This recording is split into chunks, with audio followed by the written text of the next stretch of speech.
when will this end? Because you know, every week there is a new chapter of Sanatan bashing. Good evening, Pranesh, and good evening to my fellow panelists. I don't think this will end, because if on odd days Mr. Kharge is advising Rahul Gandhi, on even days Rahul Gandhi is advising Mr. Kharge. So, you know, this kind of ping pong between the two goes on, and the people who suffer are the common public. Now, I don't know how to comment on this absurd allegation connecting two things that are so disparate that should not be connected, because if you connect them, you not only should be accused of being wholly farcical and illogical, but you also should be accused of being completely devoid of any interest in data. What data and science tells you, let me explain in less than a minute. Number one, does Mr.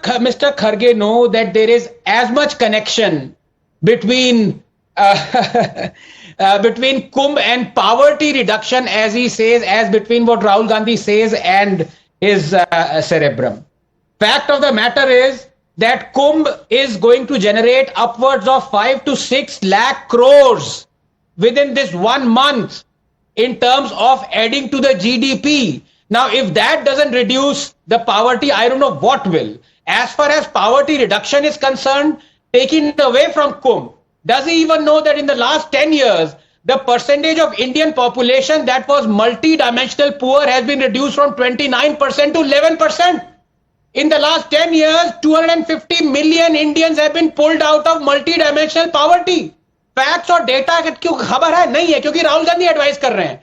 Does he know that 380 million Ayushman cards that have been given in the last 5 years, and 70 million Indians have been treated to that, more than the population of United Kingdom? Does he even know that out-of-pocket expenses, that was the fastest way for an Indian to become poor, for hospitalization, right, has been slashed by 21%? इनको पता क्या है, मेरी ये समझ में नहीं आता, पर मैं आपको बताऊं असलियत क्या है 30 seconds में. They are not connected with data, with logic. इनको poverty से कोई लेना देना नहीं है. असल में इनका है anti-Hindu. Congress has become anti-Hindu, and it is almost now another Muslim league, because they ever say, what is the point of going to Hajj?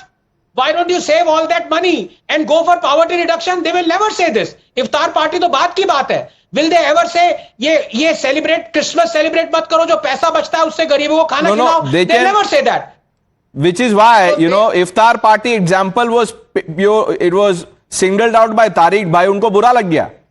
अब वो अखिलेश यादव वहां पे, he was not counting the, go ahead sir, finish your point.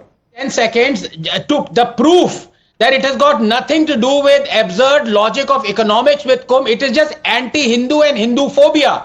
The Congress is the party that has promulgated the most anti-Hindu evil acts, starting from the Waqf Act 1995 and the Place of Worship Act 1991. And in 2009, it was about to promulgate an act based on what Jawaharlal Nehru said. Shall I tell you what he said? In the event of a communal riot between Hindus and Muslims, my first attempt would be to blame the Hindus for it. So a communal violence bill was about to be brought where, irrespective of whoever was guilty, the Hindus, either majorities, would be held guilty of perpetrating communal riot. ये इनकी thinking है, Pranesh. Please understand.